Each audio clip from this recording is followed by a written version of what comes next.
This panel, Gender Equality, Key to Tackling Climate Change for Cuba, is part of the virtual parallel event of the NGO Commission on the Status of Women, CSW 66th United Nations Forum, is being held live at this conference.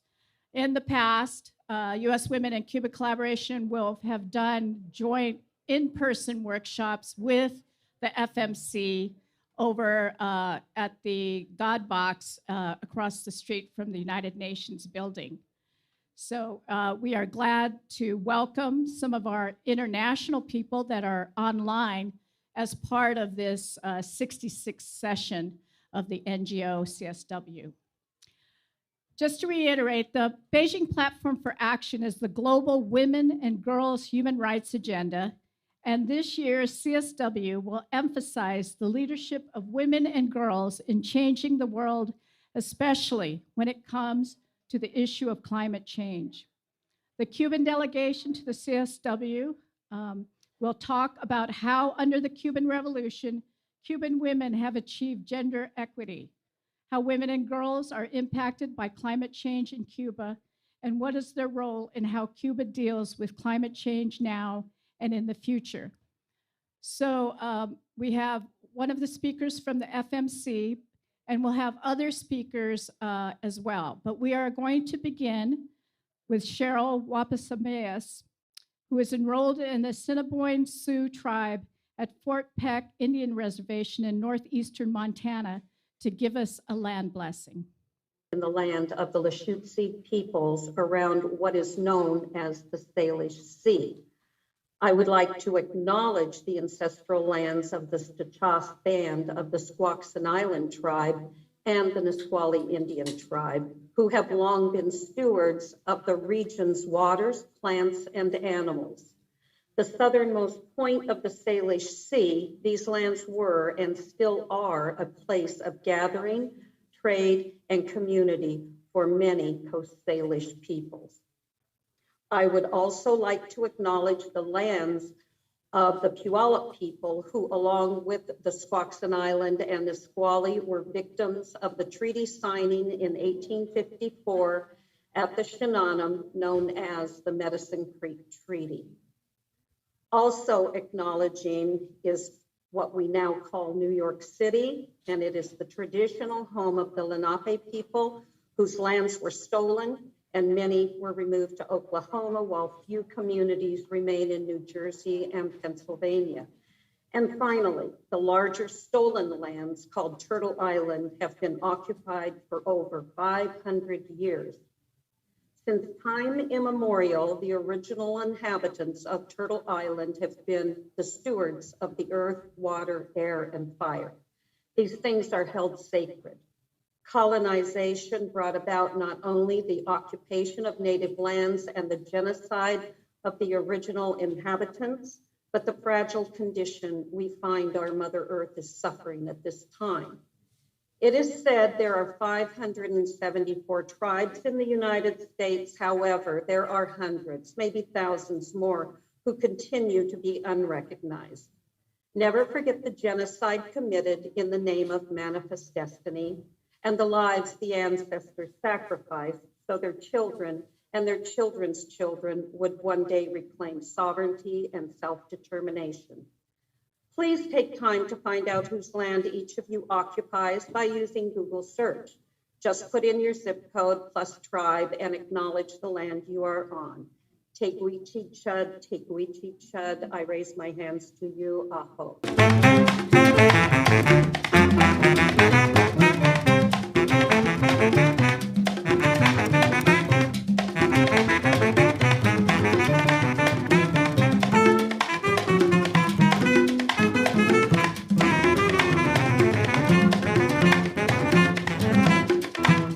Me considero una mujer exitosa porque soy una mujer comprometida con mi trabajo.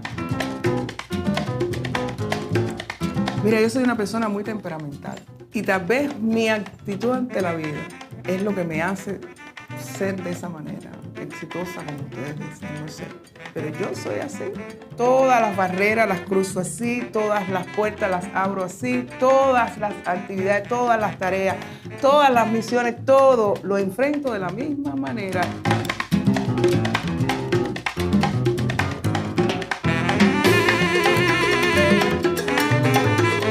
He alcanzado el éxito, porque aparte de que me gusta, me he dado cuenta que me estoy superando más. Y entonces ya para cuando termine los 3 años de servicio social, me gustaría trabajar de fitosanitario. Pero todavía me falta hacerme ingeniera, porque ahora lo que soy es técnica, me falta hacer la ingeniería para entonces llegar hasta ahí.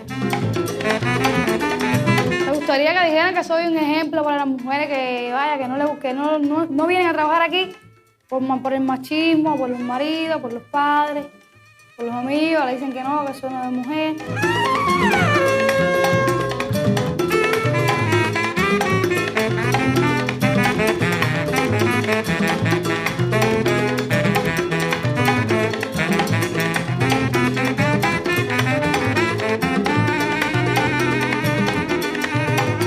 Bueno, yo he logrado el éxito en mi trabajo porque nos hemos puesto en la finca y hemos tratado de levantar cabeza, de superarnos y lograr lo que no habíamos tenido en la vida. Bueno, yo me describo siendo una mujer laboriosa porque yo lucho por tener un significado en la vida y mi familia me ha apoyado mucho, logrando las cosas que quiero obtener en la casa y tratando de salir cada vez más adelante y luchando por sostener lo que en realidad no necesitamos en el hogar.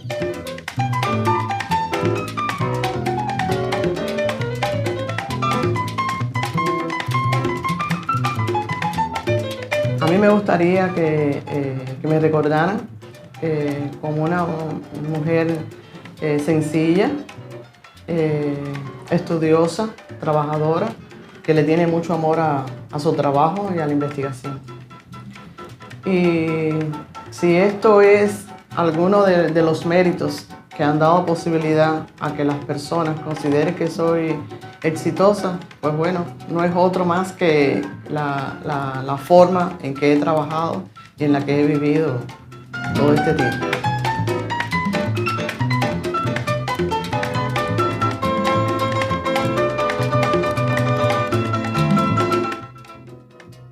He logrado el éxito en lo que hago porque me gusta.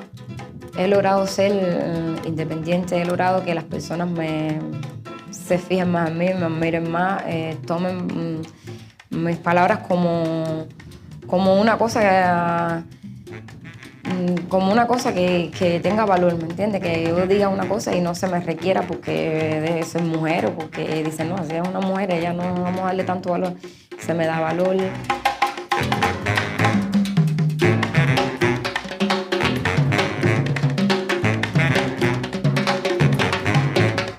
Yo me siento feliz y realizada por mi labor, porque llevo muchos años en la ganadería y espero no irme de ahí. A mí me gusta que mis compañeros me escribieran como una persona modesta, sencilla, muy exigente.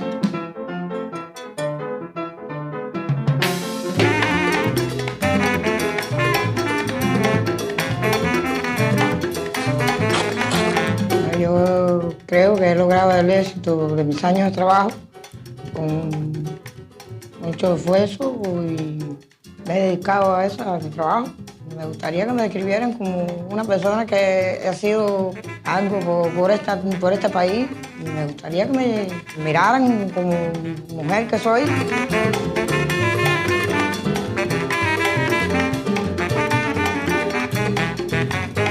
Soy una mujer muy carismática, muy comunicativa. No tengo limitación para tratar a nadie. Para mí todas las personas son iguales. Y pienso que por mi forma de ser he podido lograr esos éxitos en mi vida.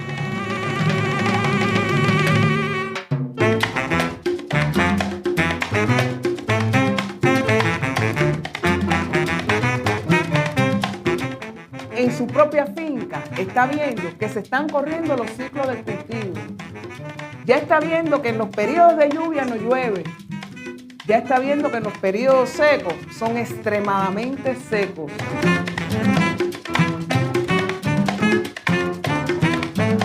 corresponde a nosotros como Dirección de Ciencia, Técnica, Innovación y Medio Ambiente tratar de garantizar, o al menos tratar de servir la mesa con todo lo que hoy podemos hacer para preservar nuestros recursos y para obtener mayores niveles de producción de manera sostenible, para poder mantener todas nuestras variedades y todas nuestras razas en el tiempo. Una manera de hacer sostenible nuestras producciones, en primer lugar, es haciendo uso de los recursos naturales de los que hoy disponemos de manera racional. Entiéndase suelo, entiéndase agua, entiéndase bosques.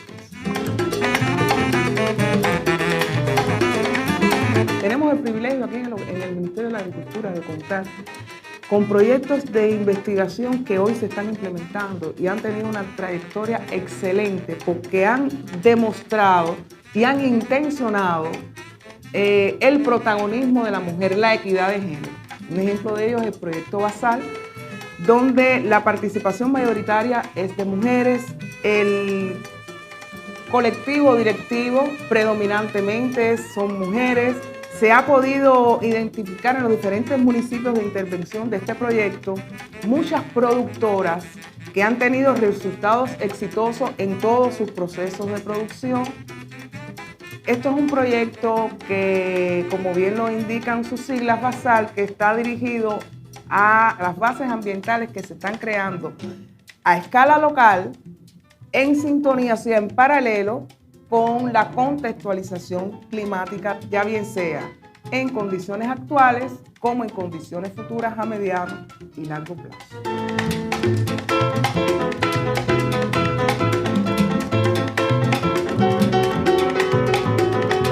El protagonismo de las mujeres en este proyecto se impone, además se intenciona esa equidad de género.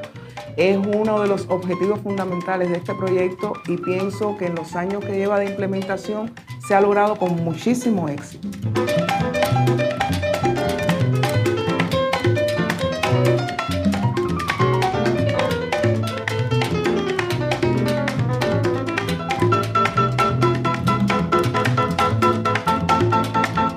Ya hoy estoy aquí, me atrapó la agricultura y aquí estaré. Y es por eso que me considero exitosa, porque me siento realizada dentro de este sector, en la actividad que hago.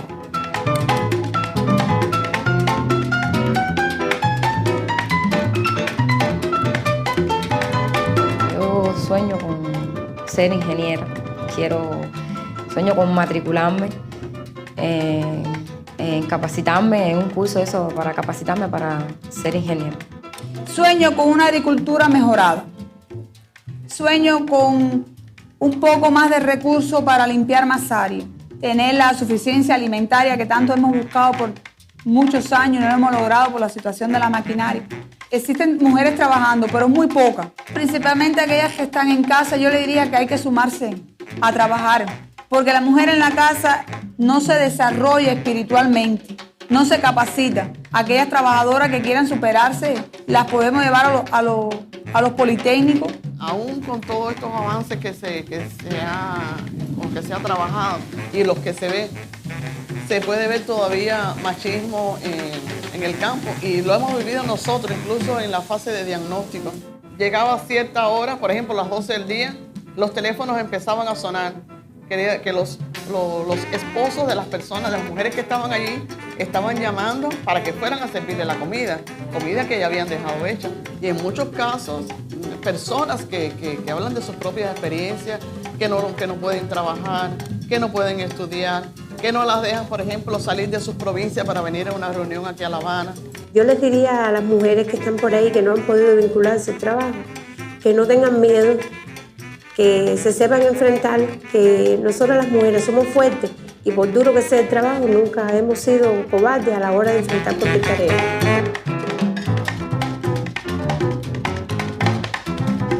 Por el proyecto Basal participé en la capacitación de género y pienso que esto es algo muy importante que se le pueda dar a la mujer, porque la mujer siempre se sentía como la persona que no era capaz de realizar cualquier tarea. Y ahí nos enseñan a nosotros, o sea, nos capacitan de cómo nosotros podemos darnos el propio valor que antes no nos daban y ya nosotros sabemos sobre qué nosotros nos podemos encaminar. Yo le aconsejaría que se pusieran y lograran entrar al taller de capacitación para que así pudieran ocupar el lugar que ellas deberían de ocupar sin que la maltrataran tanto y pudiera ocupar cualquier cargo de trabajo sin problema ninguno.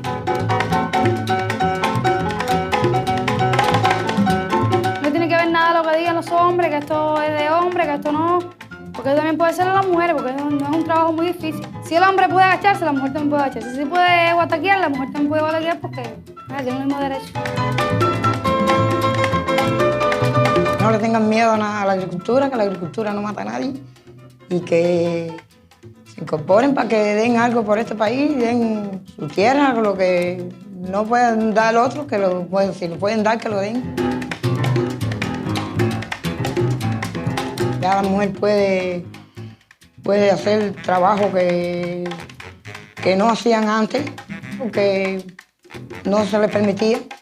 Todavía hoy usted se encuentra muchos hombres, ya bien sea en su vida personal, o sea, habitual, social, que en su vida profesional, que desestiman el trabajo de la mujer.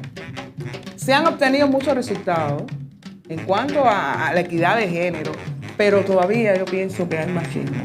Todo lo que el sector de la agricultura pueda necesitar y que en nuestras manos pueda estar su solución, puede estar convencido que nosotros haremos lo imposible, por si no lograrlo, al menos encauzarlo. Equidad de género, conservación del medio ambiente y los impactos del cambio climático. Son tres cosas elementales que son transversales a cualquier actividad socioeconómica del país.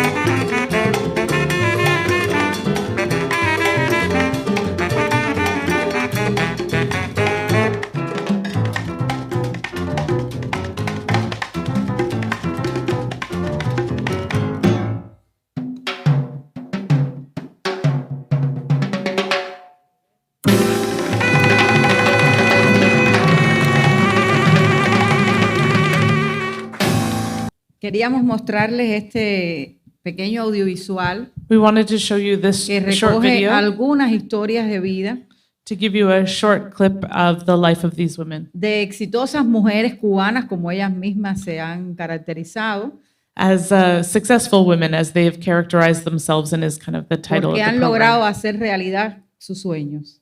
and that have been able to realize their dreams. Son historias de vidas de mujeres que se han convertido en artesanas de la vida cotidiana. These are women who have become very successful in showing the life of artisanal farming women. Cómo a pesar de los efectos del cambio climático, ellas han logrado desarrollar sus potencialidades. Despite the challenges they face because of climate change, they've been able to overcome a lot of their challenges and succeed. Traemos una breve intervención que explica a grandes rasgos cuál es el papel de Cuba en el enfrentamiento al cambio climático y especialmente historias de vida y experiencias del desarrollo de las cubanas en este aspecto. And so today we're going to bring the issue of Cuban women and how they are confronting climate change today. En la Conferencia de Naciones Unidas sobre el Medio Ambiente, celebrada en Río de Janeiro en 1992, At the United Nations Conference on the Environment, celebrated in Rio de Janeiro in 1992, nuestro líder histórico Fidel Castro señaló: our historic leader Fidel Castro expressed, todo lo que contribuye hoy al subdesarrollo y la pobreza everything today that contributes to underdevelopment and poverty constituye una violación flagrante de la ecología. constitutes a flagrant violation of ecology. Decenas de millones de hombres, mujeres y niños mueren cada día. Tens of thousands of men, women, and children die every year A consecuencia de esto, as a consequence of this. el intercambio desigual, The unequal exchange, el proteccionismo protectionism, y la deuda externa agreden la ecología y propician la destrucción del medio ambiente. and foreign debt attack ecology and lead to the destruction of the environment. A casi 30 años de aquella histórica reunión, About 30 years today after this historic meeting, la situación es cada vez más preocupante. the situation is only more concerning. Las políticas neoliberales y los irracionales e insostenibles patrones de consumo The policies of neoliberalism and the irrational and unsustainable consumerism obstaculizan el desarrollo equitativo de nuestros pueblos, stand in the way of the equal development of our peoples. aceleran la destrucción del medio ambiente y profundizan las brechas de género. They accelerate the destruction of the environment and deepen the divide between genders. La persistencia de normas sociales y culturales discriminatorias, The persistence of discriminatory social and cultural norms, el acceso desigual a la tierra, the unequal access to the land, al agua y a otros recursos naturales y productivos, to water and other important natural and productive la resources, escasa participación de las mujeres en la formulación de políticas relativas al medio ambiente, the scarcity of women's participation in the creation and development of politics related to the environment, hacen que a menudo se ignoren sus contribuciones. mean that our contributions are sometimes either diminished or ignored. Todo ello Despite this, obliga a adoptar medidas urgentes para alcanzar paradigmas de desarrollo or because of this, we are obligated to adopt urgent new ways to build new paradigms que integren la preservación del medio ambiente, la justicia y la igualdad de género. and these paradigms of development that will integrate the preservation of the environment, of justice, and of gender equality. En el artículo 16 de la Constitución de la República de Cuba In Article 16 of the Constitution of the Republic of Cuba, se promueve la protección y conservación del medio ambiente, we promote and protect the conservation of the environment y el enfrentamiento al cambio climático, and working to end climate change. la reducción de riesgo de desastres naturales We work to reduce the risk of natural disaster as a main priority, es una prioridad sustentada en un marco legal which will be built into laws y con una sólida base institucional para garantizar y controlar su efectividad. and with solid institutional support as a base. Cuba, en su condición de pequeño estado insular en desarrollo, Permiso. That will guarantee and ensure its effectiveness with laws and institutional backing. As a small island and state, Cuba finds itself se encuentra frecuentemente expuesta a los desastres naturales intensificados por el cambio climático. in a situation of needing to defend itself against frequent natural disasters and challenges due to climate change. Contamos con un sistema sólido, estructurado y organizado para la gestión de reducción de riesgos de desastre. We count on our solid system, which is structured and organized in order to manage the reduction of risk of disasters, Dirigido por la Defensa Civil Cubana led by the civil defense in Cuba, y enfocado a la disminución de las vulnerabilidades en las personas, sus bienes y sus recursos económicos. and focused on lowering the vulnerabilities of people, of their goods, and also of any economic resources. Cuba avanza en la implementación de su estrategia de desarrollo. Cuba is advancing in the implementation of the development of its strategy, development strategy, Incluida la ejecución de su plan para el enfrentamiento al cambio climático conocido como Tarea Vida, including the execution of its plan to confront global climate change known as Tarea Vida or Life Task. A pesar de los efectos sin precedentes del bloqueo económico, comercial y financiero impuesto por el gobierno de los Estados Unidos, Despite the unprecedented effects of the economic, commercial, and financial blockade of Cuba imposed by the government of the United States, aún en las condiciones de pandemia, especially within the context of the pandemic, la Tarea Vida está integrada por 5 acciones estratégicas. Tarea Vida, or Life Task, has been integrated into 5 strategic actions and 11 tasks. Y lo conforman 11 tareas a corto, mediano y largo plazo. And these 11 tasks are of short, medium, and long term. Combina decisiones al más alto nivel con una gestión descentralizada a escala sectorial y territorial. And this is combined with decisions at the highest levels, along with management that is decentralized on a sectorial and territorial level. Tomando como eje la protección de la vida humana con calidad y perspectiva de género. And so within that, our access is the protection of human life, and a human life with quality, and keeping in perspective the issue of gender. Y su aplicación contribuye a alcanzar las metas de los Objetivos de Desarrollo Sostenible número 13. Its application contributes to achieve all of the goals set forward by the ODS 13. La Tarea Vida tiene antecedentes como las investigaciones que se hacían acerca del cambio climático. La Tarea Vida tiene entre sus antecedentes las investigaciones que se han hecho sobre el cambio climático.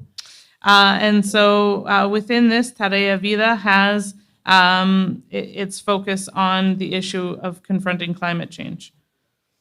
Entre las buenas prácticas In terms of best practices, constan las alianzas de las instituciones del Estado we count on the alliances between the institutions of state, con la Federación de Mujeres Cubanas, along with the Federation of Cuban Women, para elevar la percepción del riesgo in order to alleviate any sort of perceived risks, elevar el nivel de conocimientos de la población, to raise the level of consciousness in the population, incorporando nuevos espacios de educación y sensibilización a través de todas las vías. incorporating new spaces for education and consciousness. Se ha diseñado y publicado We have also worked on designing and publishing un manual comunitario sobre la gestión inclusiva para la reducción de riesgos de desastres. a community manual on the inclusive management for the reduction of risks of disasters. Es una herramienta educativa This is an educational tool que desde las dimensiones de género, niñez y discapacidad which, through the lens of gender, childhood, and also disabilities, y con especial énfasis en las familias e instituciones escolares, and with an emphasis on families, scholarly institutions, and incorporating strategies for prevention, incorpora estrategias de prevención y respuesta ante los distintos tipos de desastres naturales. incorporate strategies for prevention and response ahead of any sort of distinct type of natural disasters. A la vez que estimula y promueve la formación de conciencia sobre la protección del medio ambiente.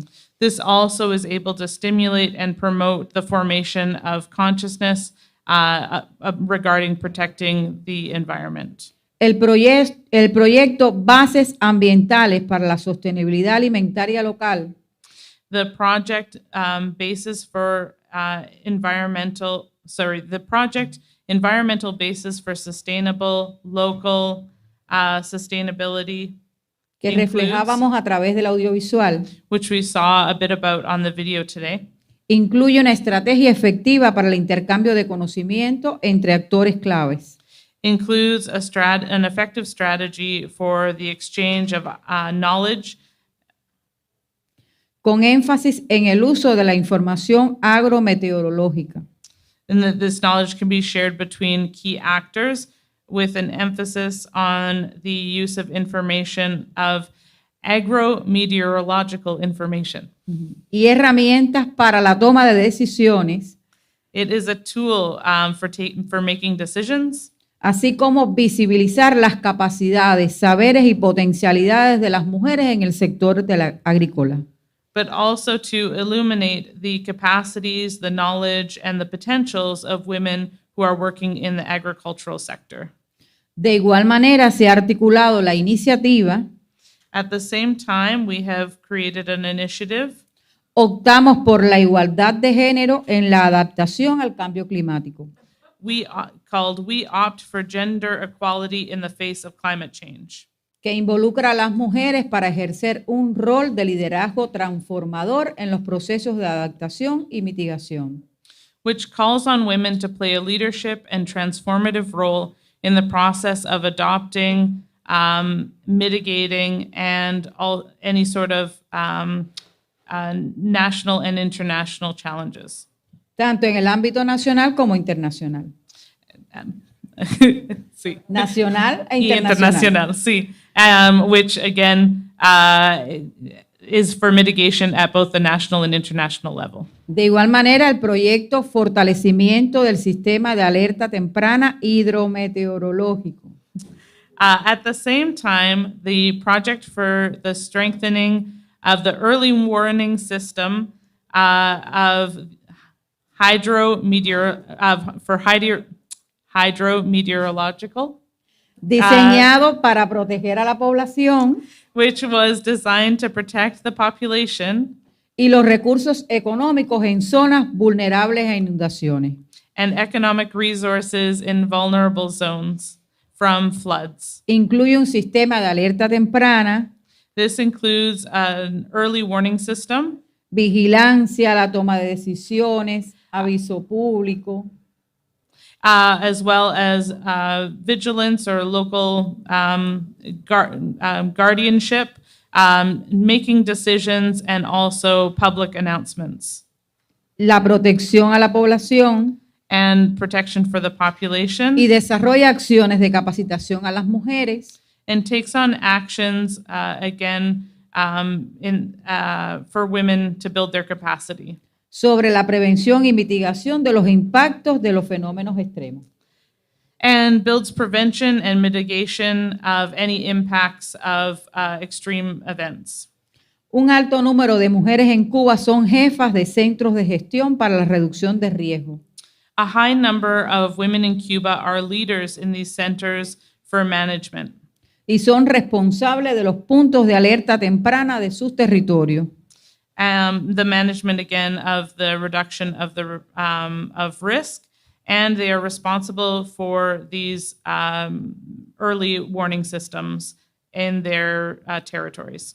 O tienen responsabilidades en sus comunidades. Or they have responsibilities in their communities.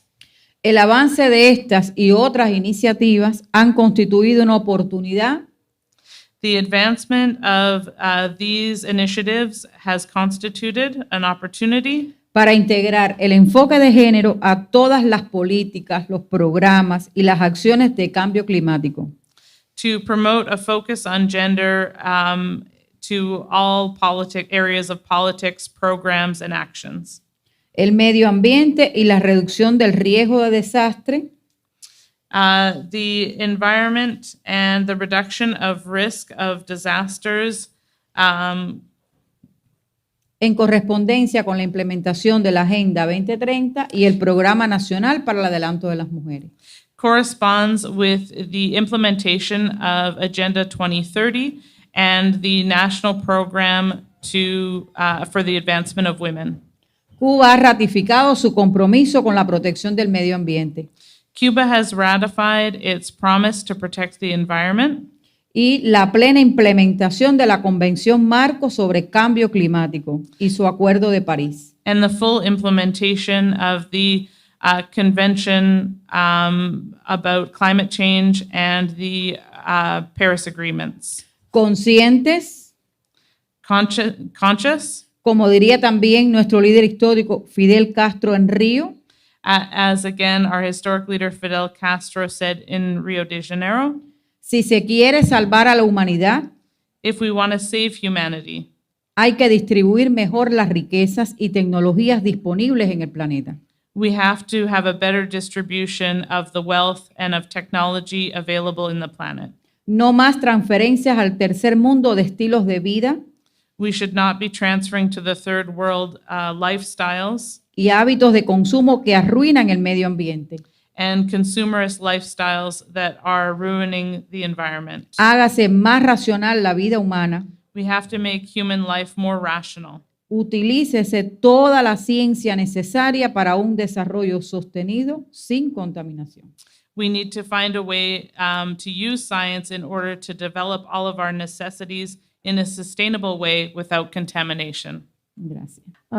Helen is the professor in economic and social history at the University of Glasgow and respected specialist in Cuban studies. And you can also buy her book on the table, just a reminder. So David. Hi, thanks so much for inviting me and for, it's a real privilege to join this panel with other great speakers. I really wish I could be there. But unfortunately, that wasn't possible this year. I'll be back.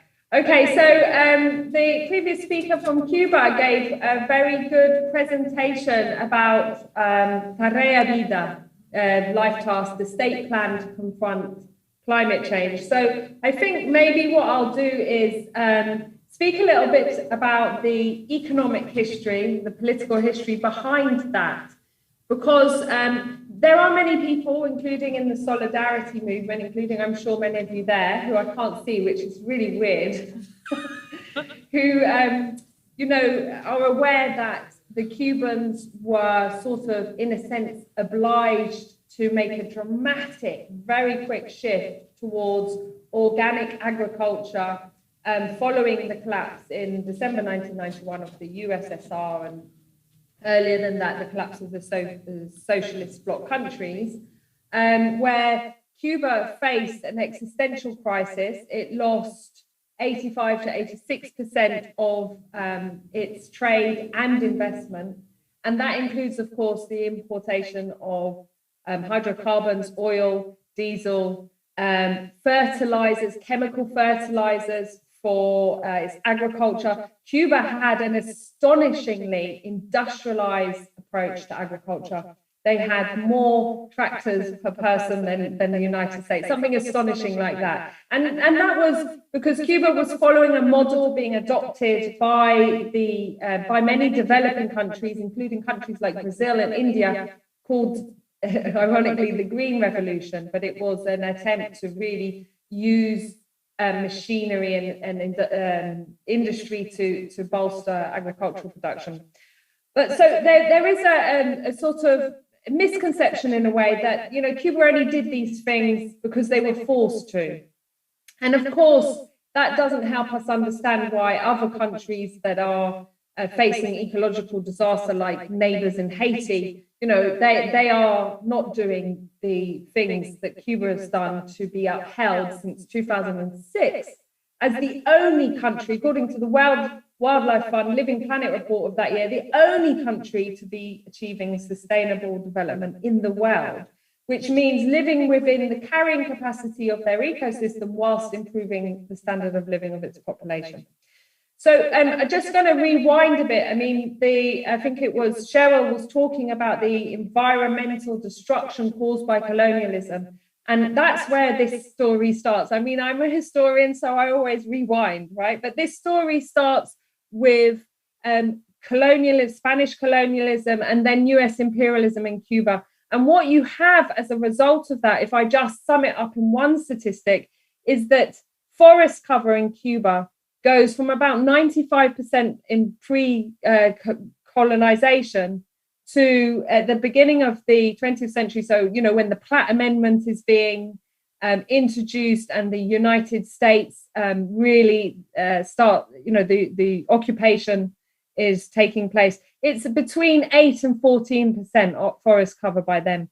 So you have a massive environmental destruction, which is the result of the imposition of the sugar industry, which again is, an expression of Cuba's status as a colonized nation and as a dependent nation. So Cuba depends on the United States to export its sugar. It depends on the United States to buy food because its land is taken up with the production of sugar. So this is the scenario when the Cuban Revolution of 1959 takes over, a wrecked environment. Now, how did the Cubans respond to this? So they had some key figures and leading members of the revolutionary government who were geographers and already trying to pursue an environmental agenda, like Antonio Núñez Jiménez. But also Fidel Castro was very vocal about this early on.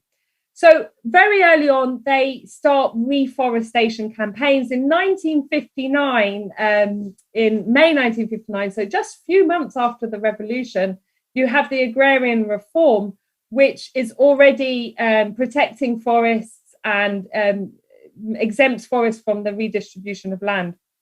So early deforestation campaign. And this is something incredible as well. In 1976, when the revolutionary state introduces its first constitution since the revolution, it actually puts concern and the responsibility of the state to care for the environment in that constitution. So this makes Cuba one of the first countries in the world to put concern for the environment and give the state a responsibility for protecting the natural environment, one of the first in the world. And that's 11 years before the famous Burton report, which talks about, this report developed by the United Nations, which normalizes the term sustainable development. So Cuba is already thinking in those terms. They set up a commission to protect, for the rational use of natural resources in 1976 as well, known as Comana. And lots of scientific studies take place, but they are still polluting and contaminating the environment, and they have this green revolution. And so that process, really, they begin to address that process much more seriously from the 1990s. And the Cuban speaker talked about Fidel Castro's speech when he went to the Earth Summit in Rio de Janeiro. And it was uncharacteristically short, but appropriately alarming. And he made it absolutely clear that a species is in danger of extinction, and that species is mankind. And he gave all the reasons that she said. He located the destruction of the environment in terms of the political economy of capitalism and capitalist consumption. So when they return, the Cuban delegation returns from Rio de Janeiro, they immediately set about setting up a new institution, which is the Ministry of Science, Technology and the Environment, and they adapt the Cuban Constitution. So 1992, the theme of sustainable development is put in there. So this is a key moment, and you have the transition to organic farming, organic agriculture and city farming, and the organiponicos, which we saw on the short video that was played there.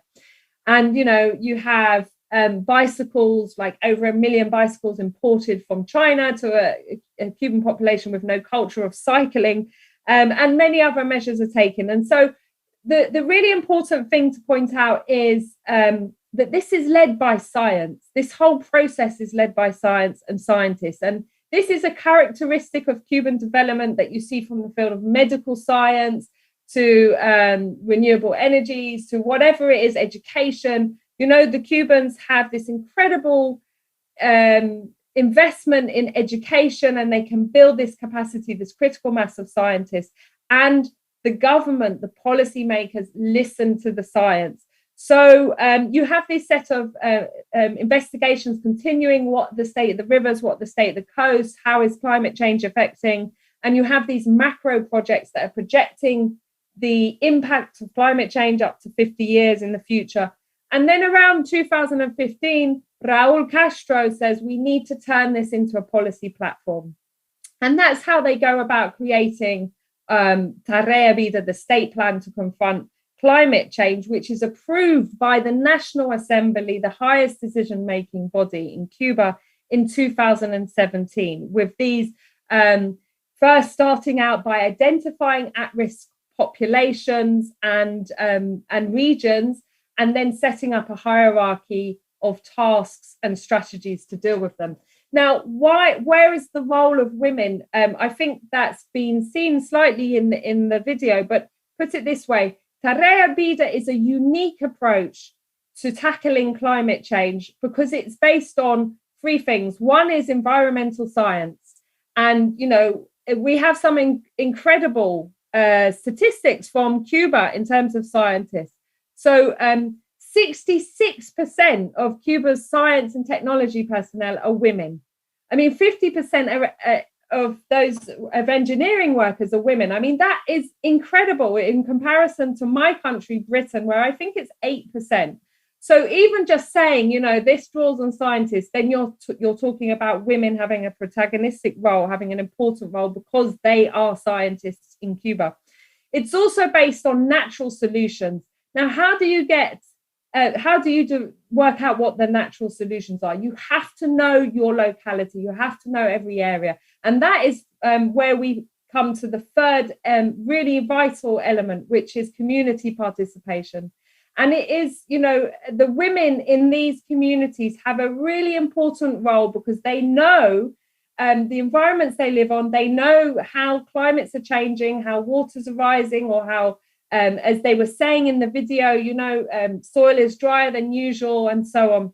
So just by having an approach to climate change, which is based on finding grassroots communities and which depends on the sort of creativity and local knowledge of local people, you are by default giving women a key and active role in this process.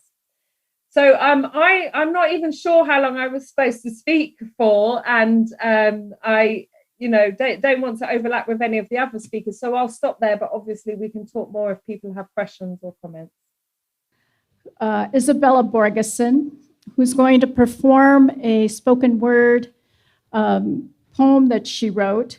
And she is an award-winning spoken word artist. She's currently an outside policy fellow with the Ella Baker Center for Human Rights, working on criminal justice issues. And she actually was in the Philippines in the aftermath of the most powerful typhoon ever to hit the earth at this point, Typhoon Haiyan. And she wrote this poem that I thought would be very impactful for us here in the audience, as well as those online, and to just speak briefly about the impact of these presentations on the work that she's done and what she's seen in the aftermath of Typhoon Haiyan. So, Isa. Thank you, Auntie Cindy. Hello, everyone. My name is Isa, or Isabella. I use she, they pronouns, and really honored to be in space with everyone today. As Cindy said, I'm an organizer and poet from Oakland, California, calling in from Chochenyo, Loni lands. And I also have a homeland in the Philippines where my mom lives and organizes. And today I'm going to share a poem with you about Super Typhoon Haiyan, which is locally known in the Philippines as Super Typhoon Yolanda. Cindy asked me to perform this poem. I first read it at the United Nations climate change negotiations in Paris in 2015 with a small cohort of Pacific Islander poets. We came to plead with global leaders to understand the human impacts of the policies that they were debating during COP21.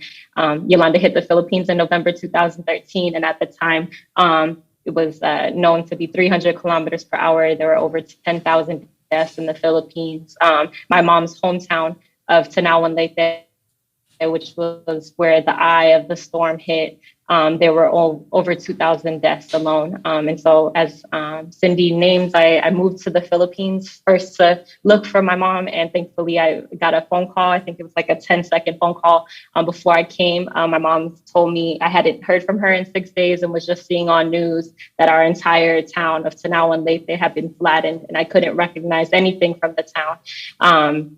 And my mom told me, she said, I'm alive. We have no food. We have no water. There's no medicine, but come home. So I came home, and we started doing a lot of grassroots rehabilitation and relief organizing work in Tanawan Leyte that included partnering with Akbayanihan, which is the rehabilitation arm of the Social Democratic Party Akbayan Party List.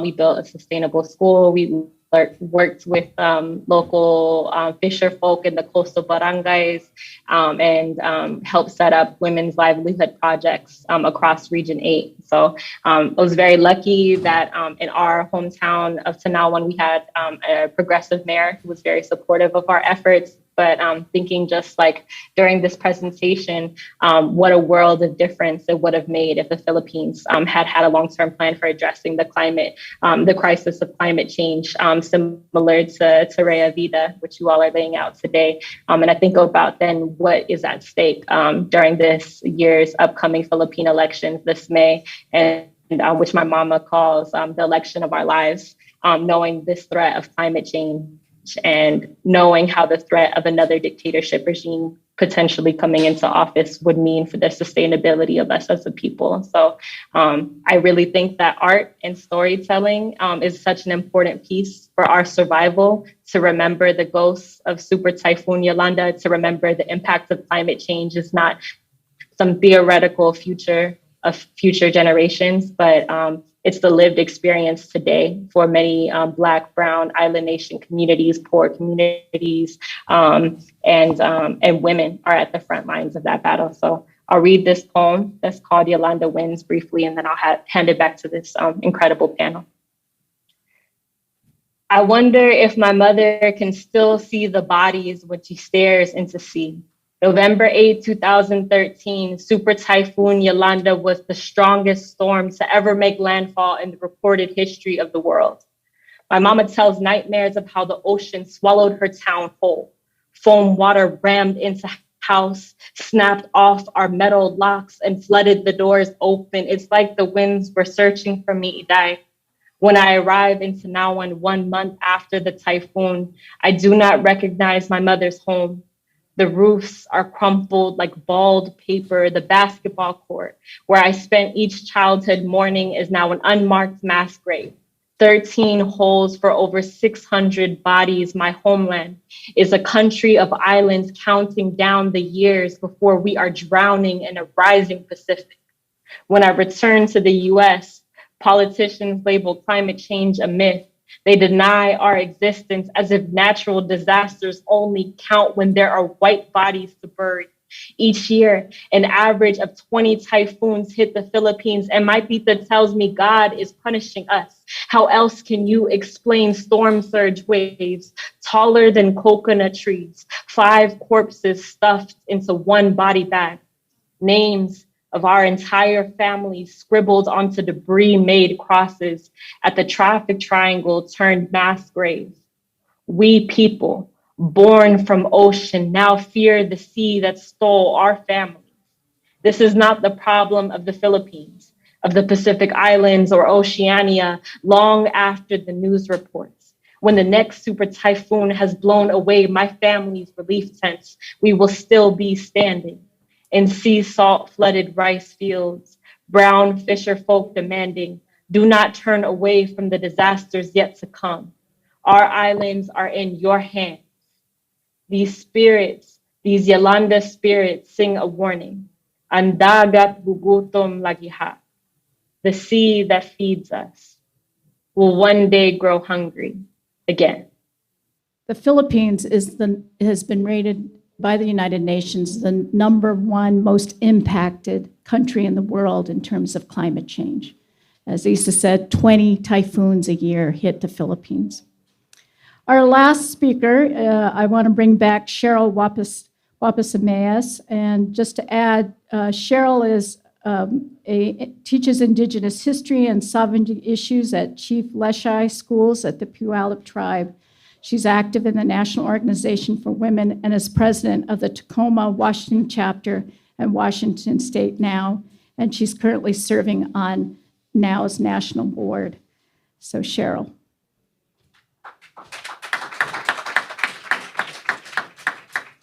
Thank you.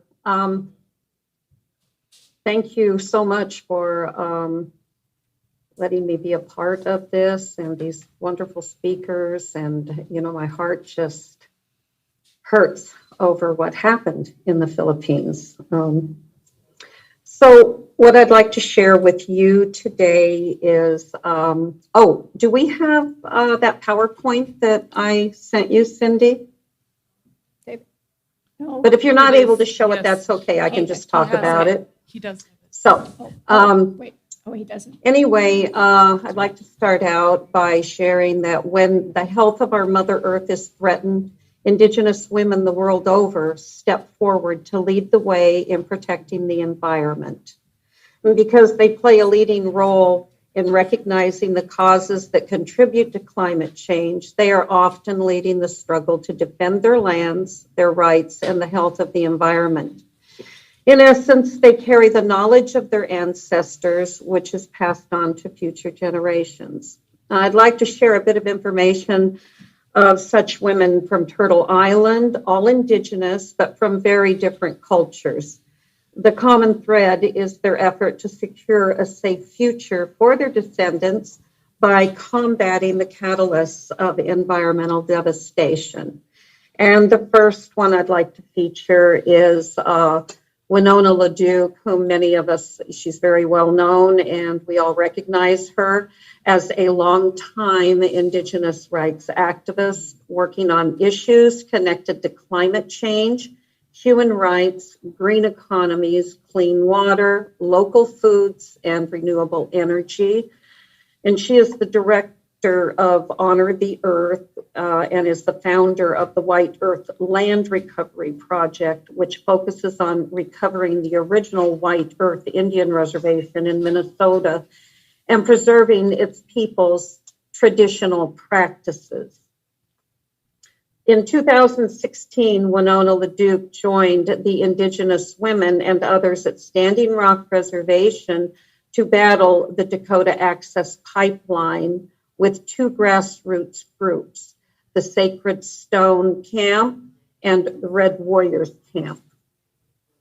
Honor the Earth is an organization dedicated to raising the awareness and has granted over $2 million to more than 200 Native American communities since its founding in 1993.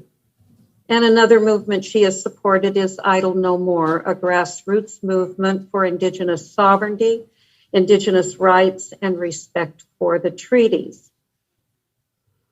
Next, I'd like to talk about a woman that I know very well, a very dear friend of mine. Her name is Annette Bryan, and she is a Puyallup Tribal Council member. And she and other women from the Puyallup tribe, as well as men and allies from other tribes around Puget Sound, have been protesting the liquefied natural gas terminal, which sits on the edge of the Puyallup Reservation in Tacoma, Washington. And since time immemorial, the tide flats have been the Puyallup's home, where they come to the water to fish, traveling by canoe to gather plants for food and medicine. And prior to colonization and industrialization, shellfish were abundant at low tide, and the salmon were healthy and plentiful. The Puyallup tribe are leaders as water protectors, and the salmon is the mainstay of the Puyallup tribe. And clean tide flats is vital to the health of the salmon. Women in the tribe lead the efforts to demand justice for the environment. A major environmental hazard to the salmon is the Electron Dam, which was built in 1904 and is about 30 miles upriver from the Puyallup Reservation. As if the dam was not enough of an obstacle to the salmon, artificial turf was used to line a bypass channel to divert the river's flow during a construction project, and pieces of the artificial turf were found up to 21 miles downstream, which has created a danger to the salmon. And the tribe filed a lawsuit to force the owner of the dam to clean up the toxic materials, and the Washington State Department of Ecology also fined the owner $500,000. And the last woman that I would like to speak about is Nicole Horseherder. She is a environmental activist in social and environmental justice, particularly around equitable water rights and natural resource conservation. And as director of the Todojoni Ani, she works to preserve and protect the environment, land, water, and sky, and people, and advocate for the wise and responsible use of the natural resources of the Black Mesa region in Arizona. The mining company on Black Mesa tapped into one of the deep aquifers, which was the only potable water source for the people on Black Mesa. And to protect the water and to ensure that it was going to be viable into the future, the Navajo had to put an end to the coal mining. The mine closed in 2005 and the stacks were demolished in 2020 and were replaced with energy sources like wind and solar. And what remains is the cleanup of the demolition of the stacks, which in itself is a monumental effort. Thank you for listening about these women warriors who, with scores of others, are making a difference in protecting our environment and battling climate change. And I'll leave you with this saying from our old ones: we must leave the earth for the next 7 generations to come. Aho. Thank you, Cheryl. So we have about 40 minutes to open up for questions and discussion. I have a question for the speaker from Cuba. How are you introducing the things that you're talking about into the school system, from elementary school, secondary school, the university, so that the generation of young people who are coming along carry this torch? Could we have that? Do you want to do more mic than or- a couple at a time, or? Yeah, let's do a couple of times. 2? Yeah, hi. A question for Helen. I wonder if you could comment on Cuban food production and, okay. Comment on Cuban food production and the use of industrial fertilizer and so on, because I understand Cuba has a problem of having to import a lot of food. If you could give us some background on that, thanks.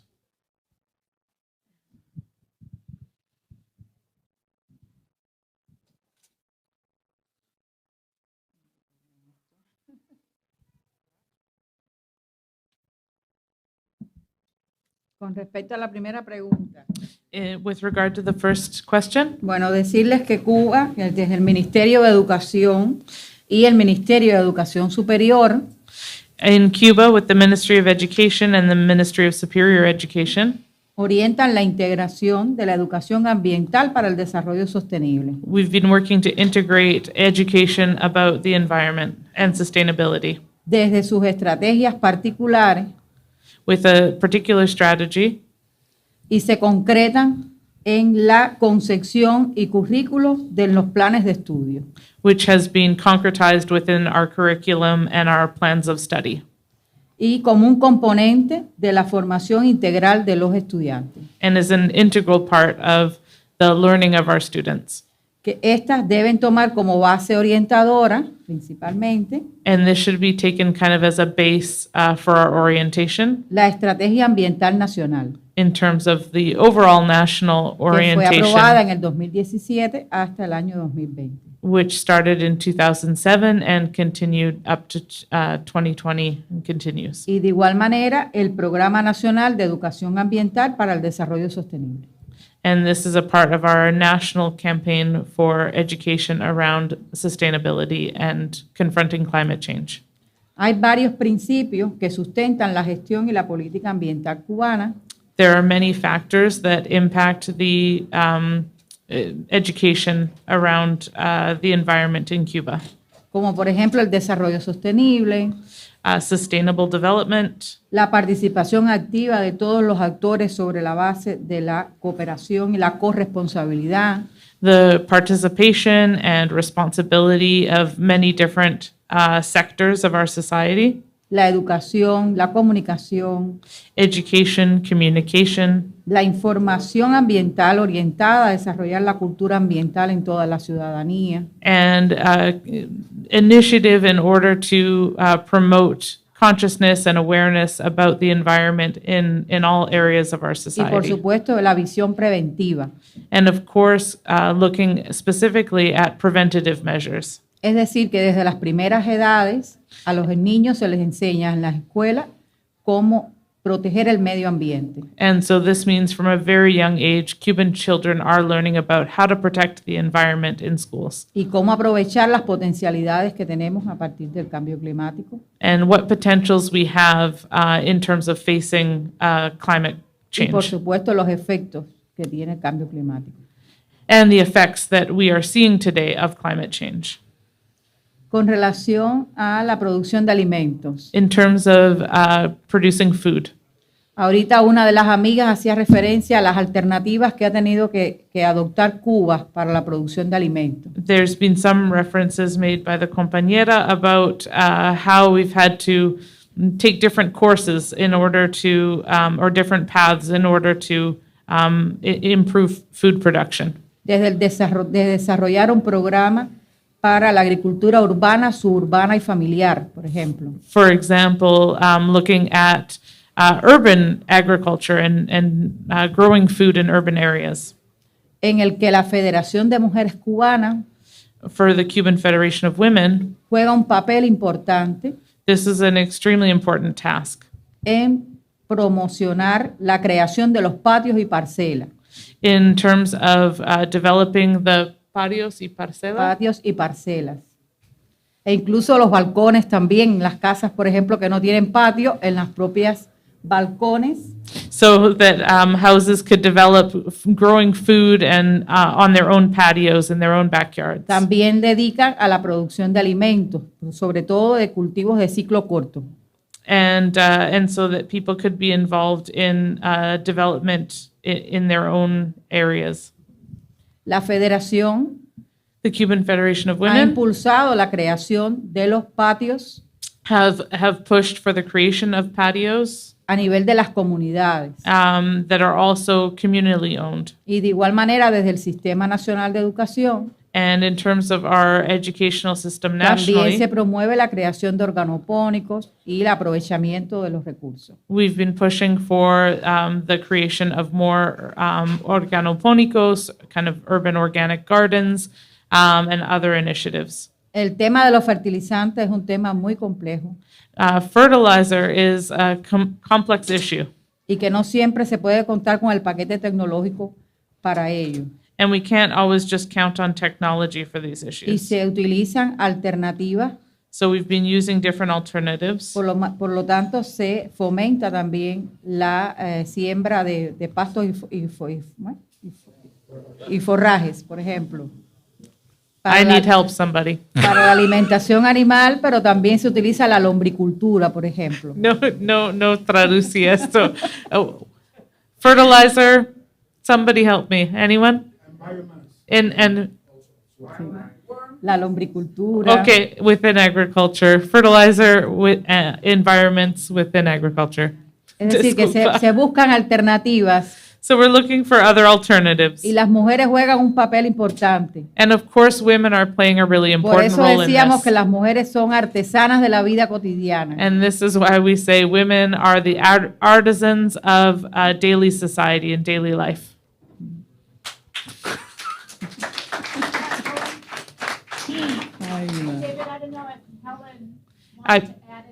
We'll bring up Helen if she has anything Hi. else to add.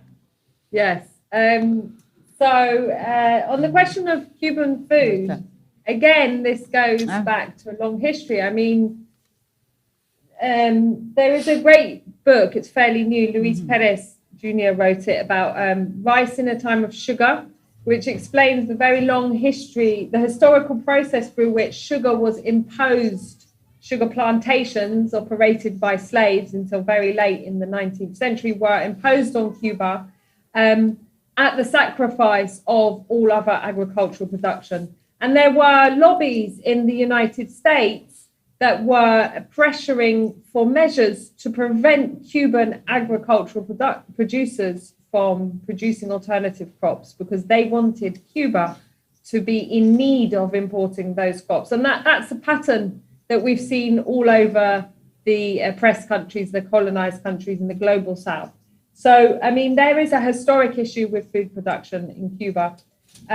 However, you know, we're now 60 years into the revolution, and as the question implied, there is still very high dependence on the Cuban state for imports of food production. And that does require some explanation.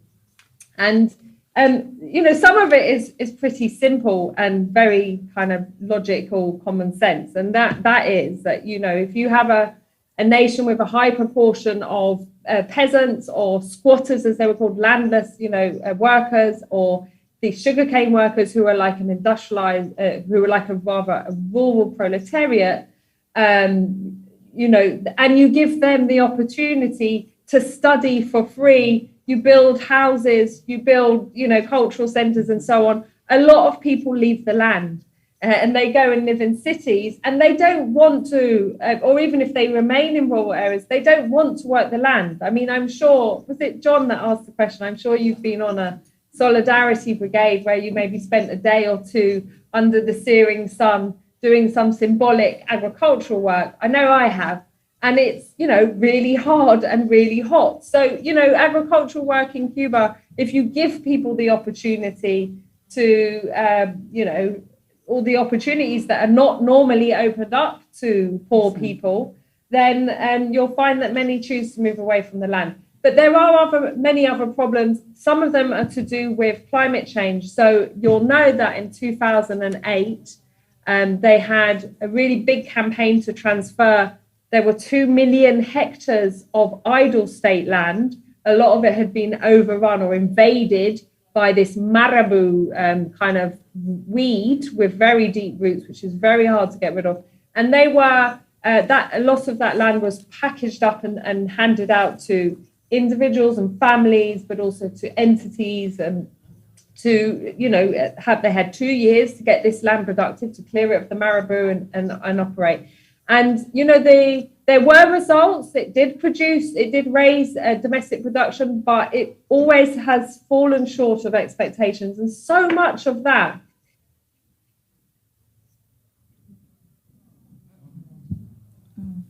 in US and other resources that it needs. Because, you know, it's one thing to say, here's the land, but you actually need tools and seeds and so on to sow. So there is a problem in Cuba, and so many of the measures that have been introduced in that period, particularly since Raúl took over as president, have been about trying to incentivize individuals and families to go back to the land, to raise production and productivity.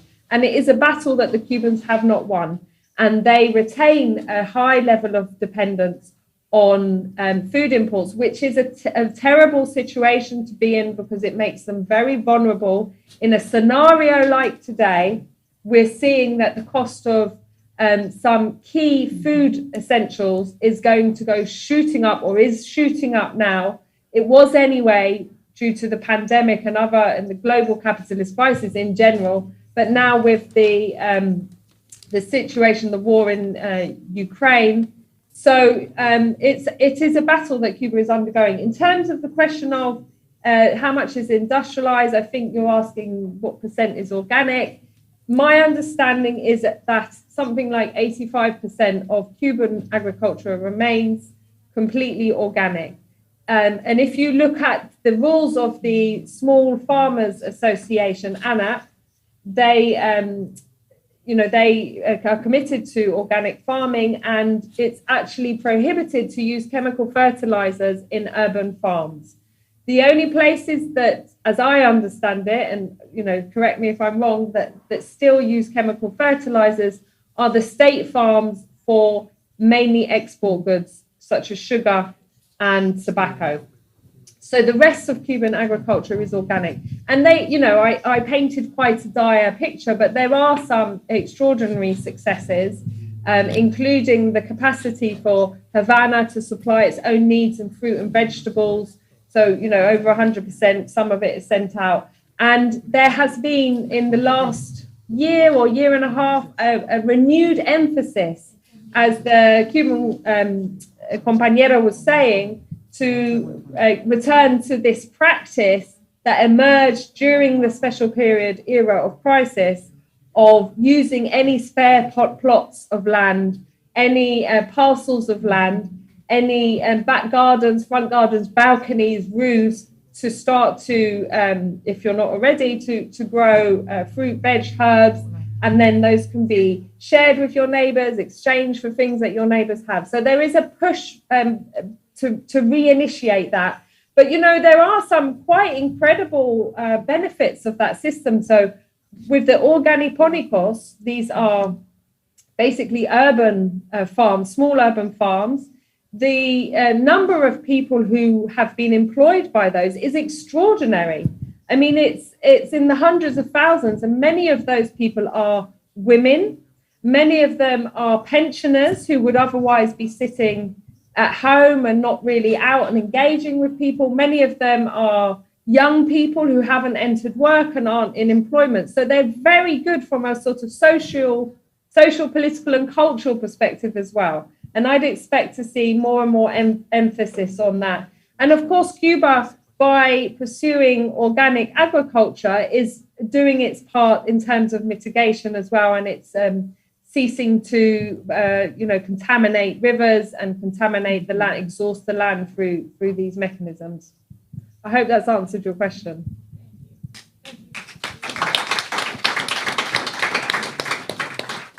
Was John's question was addressed? Mm-hmm. Yeah, I'm sorry. Okay, so Nesbitt has a question. Nesbitt Crutchfield from the Vince Ramos Brigade. This question is for the comrade sister panelist and for Helen.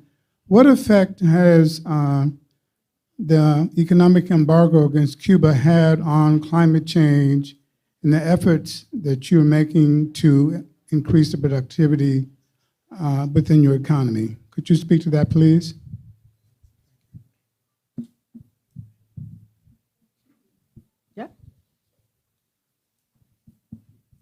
Bueno, los efectos del bloqueo económico, comercial y financiero. Por supuesto que en la agricultura tienen un reflejo importante. So, of course, the U.S. blockade on Cuba does have an impact on our ability to fight climate change. Yo puedo dar algunos argumentos, pero también mis compañeras de la delegación también pudieran un poco que complementar la respuesta que yo pueda darles en estos momentos. And so I'll answer these questions, but some of my other compañeras might also be able to add some important points to this. Ahorita hablábamos del tema de los fertilizantes. So talking about fertilizer. Es algo que realmente afecta grandemente a nuestra agricultura. This is something that really impacts our agriculture. En nuestro país, por ejemplo, se aprobaron recientemente 63 medidas para impulsar la agricultura en el país. And so recently we've implemented 63 new measures to buscar alternativas que related to puedan paliar la agriculture situación económica que vive hoy nuestro país. and to really confront the economic situation that our country is currently going through. No solo con la importación de los fertilizantes necesarios, Not only for importing the necessary fertilizer, incluso comprometidos y ya comprados, but it also involves the purchasing, que en diversas ocasiones se ha visto limitada esa importación hacia nuestro país. which is a challenge related to importing goods to our country.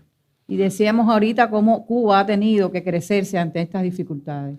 And it's made it challenging for Cuba to grow because of the challenges of making payments. Por ejemplo, lo relacionado con el riego. And so when we talk about risk, Muchas maquinarias que hoy están obsoletas por el tiempo de explotación, por ejemplo. many areas we're finding are Obsolete, yeah, obsolete and facing the challenges of obsolescence. Y que el propio bloqueo obstaculiza la importación de esas piezas de repuesto. And so to get upgraded pieces or necessary items is a real challenge because of the import challenges that we're facing. De igual manera, por supuesto, limita también el intercambio entre Cuba y productores de otros países, especialmente también de igual manera con Estados Unidos. The blockade also impacts our ability to have exchanges and conversations with other farmers around the world, but especially in the United States. Y muchas son las consecuencias que realmente siente hoy la agricultura cubana y que se refleja, por supuesto, en la vida de las cubanas y los cubanos. And so this really, there's a lot of different ways that we can see the blockade impacting the agricultural sector in Cuba, and thus it impacts the daily life of Cubans. Cuba hoy, por ejemplo, desarrolla un programa de la soberanía alimentaria y educación nutricional. So today we're also working in Cuba on food sovereignty and on the issue of proper food for families. En el que participa toda la sociedad y especialmente las mujeres. Which all of our society is participating in, but especially women. Por ejemplo, algo que la Federación de Mujeres Cubanas también impulsa. For another project being put forward by the Cuban Federation una of Women. perspectiva de género. From the perspective of gender. Trabaja con la agricultura.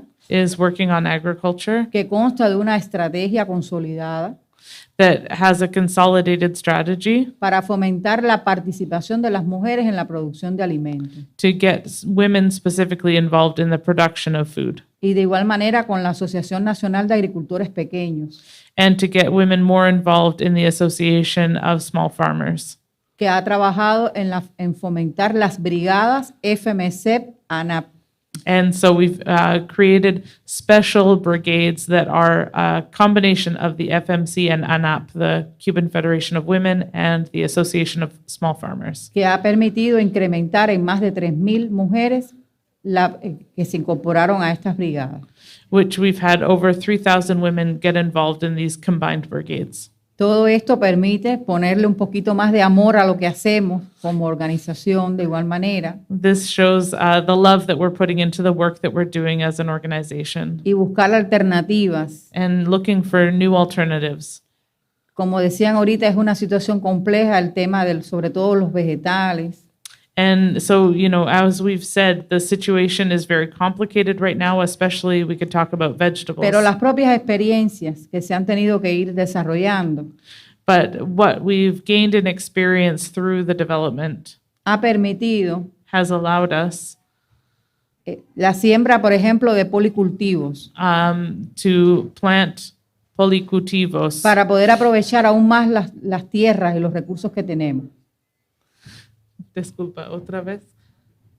Policultivos. Policultivos. Para aprovechar los recursos. Diverse products, thank you. Y las tierras. To enable us to use different aspects of the land.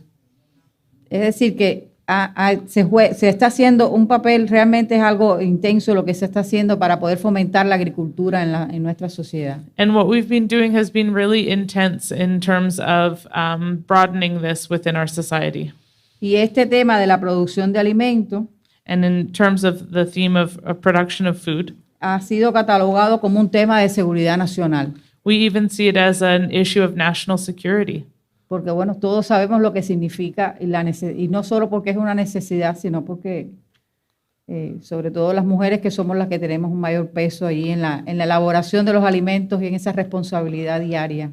Because we all know the importance of food, the importance of Porque nutrition, no hemos logrado and the role that compartir women esa play in providing responsabilidad food for their fundamentalmente. families. And so this is why we continue to see this as an urgent matter. Pero por supuesto que los efectos del bloqueo se sienten con mucha fuerza hoy en la agricultura. But of course, the impacts of the blockade today are very strongly felt in the area of Y agriculture. una de esas alternativas para poder paliar esta situación ha sido el desarrollo del programa de la agricultura urbana, suburbana y familiar. And one of the most important ways that we're confronting this challenge is in the development of urban agriculture. No sé si alguna compañera de la delegación. I don't know if one of our other women in the delegation would like to come in and add. Señora, que me ayuden. Trato. Creo que no hace falta. Osmayda just ha sido clara. He sido buen catcher. Something that I'd like to add. Pero solo quería recordarles algo. I just want to remind you of something. Cuba, en su condición de isla, Cuba is an island es muy afectada por los huracanes and is very affected by hurricanes y lo mismo sufre de intensas lluvias and also from intense rains, que de una elevada sequía, and sometimes una times marcada of sequía. drought. Y la salinidad de las aguas, la salinidad de los suelos Because of the saltiness of the earth from the ocean por la elevación del nivel del mar y todo el cambio climático, and the rising sea levels due to climate change. por supuesto que genera una afectación enorme a los cultivos. All of these things have an impact on agriculture. Se ha impulsado en el país un sistema, un programa de voluntad hidráulica We have started also a new voluntary que system está integrado por varios embalses, muchas presas desde Oriente, desde la zona oriental del país, which has integrated especially a lot of folks from the eastern part of Cuba con un esfuerzo extraordinario with a great amount of care and force que va conduciendo el agua hasta los lugares menos favorecidos por la lluvia. that are taking water to areas that are not experiencing enough rain. Y esa voluntad hidráulica necesita de maquinarias, And this hydro project needs a lot of infrastructure, necesita de recursos, needs resources. y hay un recurso que ha sobrepasado los límites del bloqueo, que es el petróleo. And there's one resource that has been difficult with the blockade, which is oil, Un cerco gas, total a las navieras because of the blockading of ships que llevaban petróleo a Cuba. that bring petrol to Cuba. Situaciones financieras, porque también la persecución es financiera. And this is also an economic challenge because the persecution is also economic, Que nos ha creado muchos problemas para producir alimentos, which has also para created preparar problems la for growing tierra. food and for feeding homes. Y todo eso ha provocado desabastecimientos And this has created shortages, que generan tensiones en nuestra población. which is really the intention of the blockade, to create problems for our population, Y por supuesto a las mujeres, and specifically for women, que mayoritariamente son las que están en los hogares who are in majority the ones who are working in homes buscando alternativas para alimentar a su familia. and who are looking for alternatives for feeding their families. Entonces el bloqueo tiene un impacto directo And so we see that the blockade has a direct impact en todo lo relacionado con el sector agropecuario, and everything that is related to incluyendo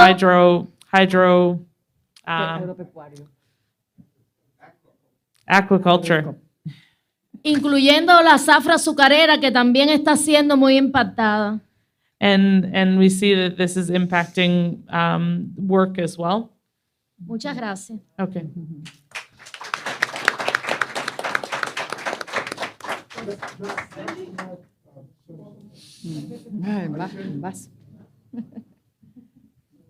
Yo creo que la secretaria y Osmayda han abordado de manera muy clara el impacto del bloqueo en el desarrollo de la agricultura en Cuba, And the en el secretary desarrollo de nuestra capacidad para garantizar la seguridad y la soberanía alimentaria, que es un nuevo programa que se ha acabado de adoptar en el país. have spoken Pero es very well importante about entender que el bloqueo tiene un impacto multidimensional en toda la economía cubana have talked y very en toda la sociedad.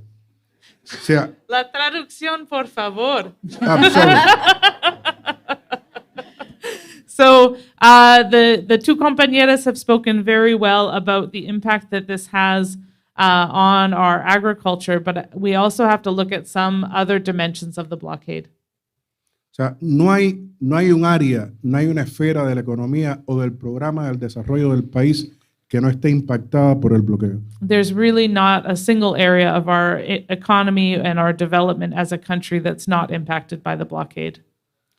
Por ejemplo, As an example, como parte de la estrategia de desarrollo nacional del país hasta el 2030, so as a part of our national plan for the development of our country up to the year 2030, Cuba ha incluido una meta de alcanzar una matriz energética Cuba is developing a new energy matrix que se propone alcanzar en el 2030 el 24% de la producción energética del país sobre la base de energías renovables.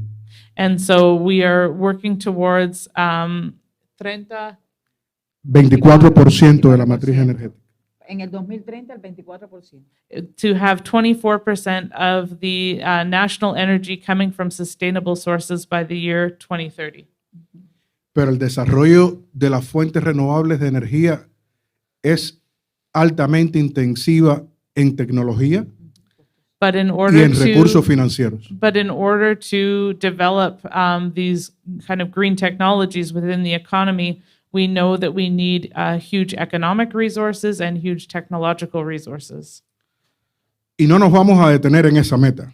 And we're not going to let anyone down in this path. O sea, y tenemos la potencialidad en recursos humanos para trabajar fuertemente en el propósito de alcanzar esa meta. Because we have a huge resource, which is our human resources, in order to take on this big task.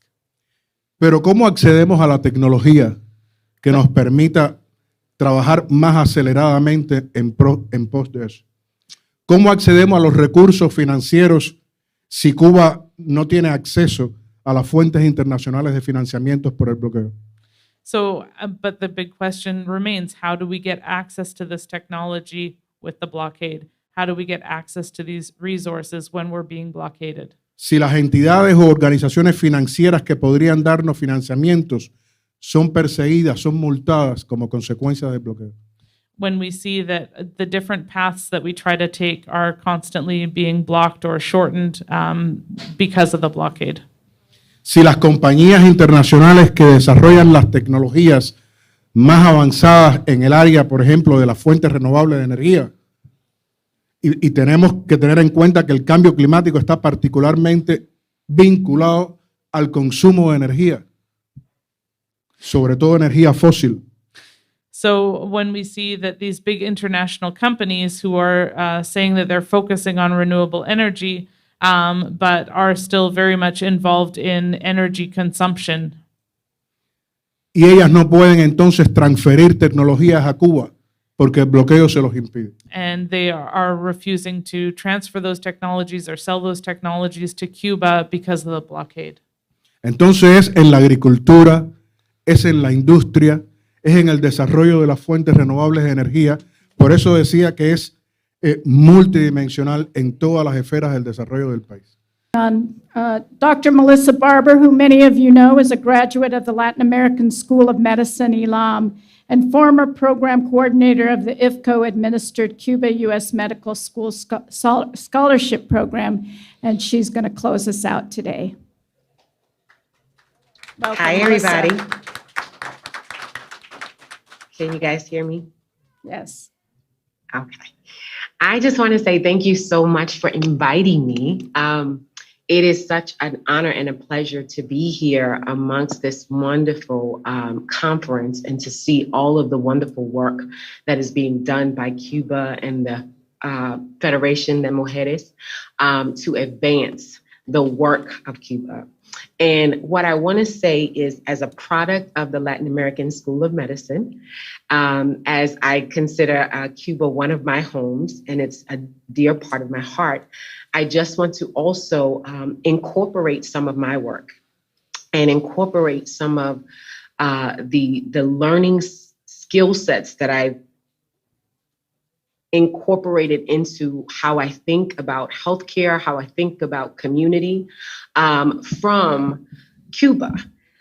Ms. Gail Walker mentioned in her talk early this morning that The theme was Cuba lights the way. And for many who have been talking on these panels have talked about, the blockade, and it has talked about, how multidimensional it is to be affected by a blockade. But I think what we really don't understand most often is that we live in what we call the United States of America, but in many of our urban communities, and I'm from the South Bronx, so that's where I hail from, we are actually under the same blockade. We are under the same level of lack of resources. We are under the same level of oppression from our governments when it comes to the area of climate change and thinking about how to design and incorporate our communities in a way that we think about some of the forward alternatives and progressive movements that need to take place. Currently, just recently, I was a part of being an investigator on a project called Urban Heat Islands and what that's doing to many of our communities. So we've talked about climate change, we've talked about the increase of temperature, but many of our urban communities are undergoing that increase of temperature. We're feeling it. What my research showed is that literally here in the South Bronx where I live, the temperatures are about 7 degrees higher than in most wealthy neighborhoods, or the equivalent of a neighborhood that looks like Central Park. And so what that translates into is that increase of climate or temperature is also affecting us in the areas of flooding. I also live on a coastal area, so just as Cuba has come up with Tarea Vida, or life task, to implement these alternative changes that will actually allow communities to not have to deal with some of the onslaught of coastal floodings, the hurricanes that are coming in,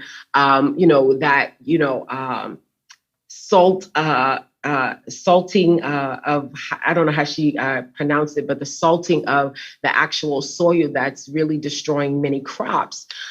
We deal with a lot of what Cuba is dealing with right here in many of our urban communities. And we have had to come up with alternatives just like Cuba has.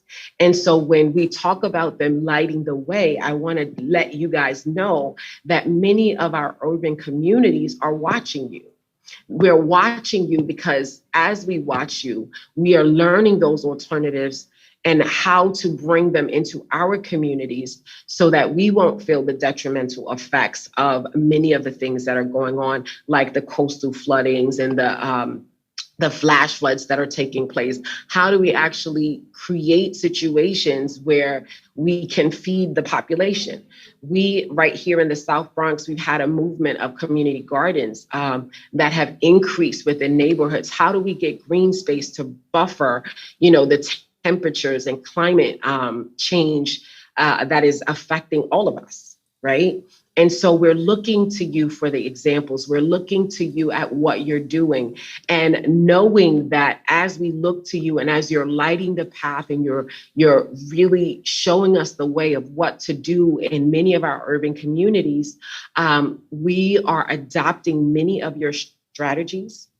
We are looking at so much of the work that you are doing, and making sure that as communities, urban communities here, that we can also survive. And so, unfortunately, you have had to go through this blockade where you have been cut off, but you have also learned to endure. You have also learned to come up with strategies that has literally built a revolution, fueled a revolution, and allowed you to keep pressing forward as so many other nations have not been able to do. So I just want to say thank you so much for being here. Thank you so much for continuing to show us the way, continuing to allow us to feed off many of your ideas and what you're doing. And also, being innovative in the way that you incorporate gender equality. Some of the statistics that we heard this morning about women being at the forefront of so many sectors in your society, and women being at the forefront of this movement of even agriculture, and how changes are taking place as women are in the forefront or in the roles of trying to feed families and stuff, and how the roles in which they incorporate what they know into the brainstorming and the strategies and the planning that's going on to build this nation up as it moves forward. So I hope that many of us who have been listening to what has been going on, many of the panels that have shared so much of this excellent information, I hope that we are actually taking this information, we are using this information, we're bringing it back to our communities, and we're really trying to incorporate that so that we as urban communities will also survive the onslaught of what it looks like to be under a blockade within a developing nation such as the United States. So I'd like to introduce Helen Yaffe. Helen? Hello. Oh, there you are. Great. Hello You're in again. good hands now. Thank you. Okay, so again, I'd like to thank you for the invitation and say I would really rather have been there than in Glasgow, but we have had some sunshine in Glasgow today, so it's not all bad. Okay, so I've just been asked to introduce the documentary. Many of the themes in the documentary were touched on in the previous panel, and I hope it will help you to sort of visualize them, what was talked about before. And just to say, so I went to Cuba last summer in 2021. So it was a very, very difficult period. I mean, we ended the last session by talking about how the US blockade, and it is a blockade, not an embargo, how it affects Cuba and, you know, capacity to deal with climate change. That's touched on in the documentary. But just to say, before the Trump administration took its really punitive measures to strengthen the blockade of Cuba, the National Association of Cuban Economists had already calculated the cost of the blockade to the island to be $4.4 billion every year. And that's equivalent to $12 million a day. Now, those of us who know Cuba and we know how the state is set up to prioritize the well-being of its population, then you can just imagine what it could do with that $12 million a day. And of course, the cost of the blockade to Cuba has soared exponentially under the measures taken by the Trump administration. So it was calculated to have cost the island over $9 billion just in 2020. And of course, the situation was made so much worse by the pandemic and the need, because they were prioritizing public health to close their borders and so on. So you'll see how the blockade also impacts their capacity to get all early warning equipment and stuff for the, you know, for the climate change issue as well. What I want to say, I want to highlight a few points very briefly that I hope, that I observed in making this documentary in Cuba in summer 2021. We were filming, as you can see, it was the peak of Cuba's COVID surge.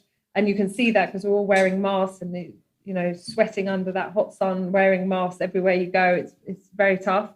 And we had just 3 months to actually make the documentary once we came back, because it was for launching at the COP International Climate Change Conference, which took place in Glasgow. And the premiere took place on the first day of COP, and it was attended by Cuba's Minister of Science, Technology and the Environment, Elba Rosa Montoya, who was heading up the Cuban delegation to the COP conference, and she came along with the rest of the delegation, which was fantastic. We hadn't planned for that. So some observations. For Cuba, as for many SIDS, and as we heard from Melissa, even communities in the United States, climate change is a crisis today. It's not an abstract future. What marks Cuba's response, as we'll see in the documentary, is the notion, or what underlies it, is the notion that the state, and I mean state in the broadest sense, not just government, but all of the institutions of the country, the state is responsible for safeguarding the population and the environment, and it doesn't leave it to private profit-seeking interests. They're not involved in Cuba's climate change response. Cuba's response is founded in science, as I believe I was saying in the contribution in the last panel. They recognize that without grassroots popular participation, their important and ambitious plans are not achievable nor sustainable. So they trust in communities to comprehend, appropriate the tasks, and to use their local knowledge to propose natural solutions. The Cuban government and scientists are willing to share their results and the benefits of their approach, Tarea Vida, around the world. In fact, there's already a great deal of collaboration with the 5 Cs of the Caribbean and other countries. And they made it clear they came to COP ready to share their experiences with the rest of the world. And the final point is that in the Cuban analysis, they see the roots of the environmental destruction and climate change in colonial and imperialist exploitation and the rapacious expansion of capitalist consumer societies. And part of that analysis is to have a critique of the way of the current approach by the industrialized advanced capitalist countries to solving the global problems which threaten the future of the planet. And it does leave us to question the extent to which it is at all possible to tackle climate change and environmental destruction to achieve sustainable development under a capitalist system.